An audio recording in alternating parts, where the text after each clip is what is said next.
முதலமைச்சர் கோப்பை போட்டிகள் என்றால் அது மிகையாகாது. 2023ஆம் ஆண்டு சுமார் 6 லட்சம் போட்டியாளர்கள் பங்கு கொள்ள, 2024ஆம் ஆண்டு சுமார் 11 லட்சம் போட்டியாளர்கள் என்ற மாபெரும் இளைஞர் சக்தி ஒன்று சேர, குறிப்பாக முதல் முறையாக மாற்றுத்திறனாளிகளுக்கென்று தனி பிரிவில் போட்டிகள் நடத்தி முயற்சி செய்தால் வெற்றி பெறலாம் என்ற நம்பிக்கையை விதைத்து பல சாதனைகளுக்கு ஆதாரமாய் திகழ்ந்தது முதலமைச்சர் கோப்பை. தொடர்ந்து 2 ஆண்டு சாதனைகளுக்கு மேலும் ஒரு மைல் கல்லாய் உலகின் எத்திசையும் முழங்க வெற்றிகரமாய் நடைபெற்றது முதலமைச்சர் கோப்பை 2025.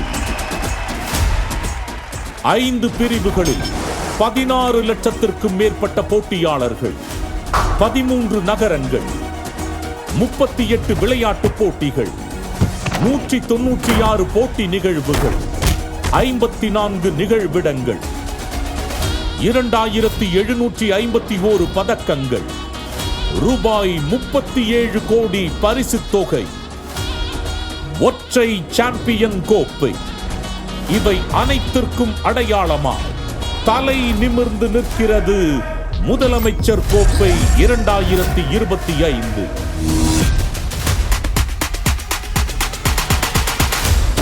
தடகளம், குத்துச்சண்டை, ஜூடோ, வாள்வீச்சு, கபடி, வாலிபால், கால்பந்து,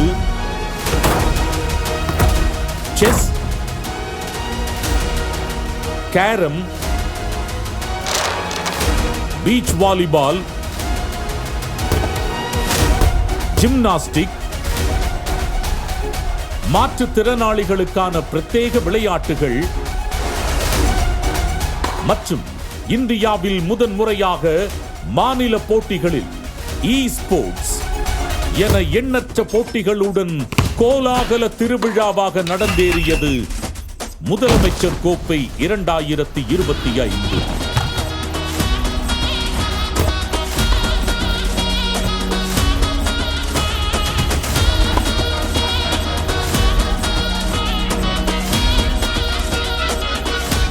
ஒவ்வொரு நாளும் 4000த்திற்கும் மேற்பட்ட வீரர் வீராங்கனைகளுக்கு உணவு, தங்குமிடம், பயிற்சி வசதிகளை அளித்து தமிழ்நாட்டின் ஒலிம்பிக்ஸ் எனும் புனை பெயருக்கு ஏற்றவாறு சிறப்பாய் செயல்படுத்தியது தமிழ்நாடு விளையாட்டு மேம்பாட்டு ஆணையம். ஒரு தலைவன் தன் இளம் தலைமுறைக்கு சூட்டிய மணிமகுடம், ஒரு முதல்வர் தன் மக்களுக்கு வழங்கிய சாதனை கூடம். இந்த மேடை உலக அரங்கில் தமிழர்களின் வெற்றி மேடை.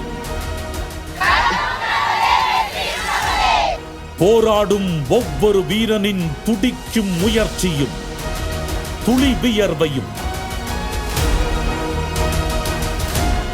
தடைகளை உடைத்து சாதனை படைக்க களமமைத்து கொடுத்த நமது முதலமைச்சரின் நம்பிக்கை கனவுக்கு இந்த முதலமைச்சர் கோப்பை 2025 சமர்ப்பணம்.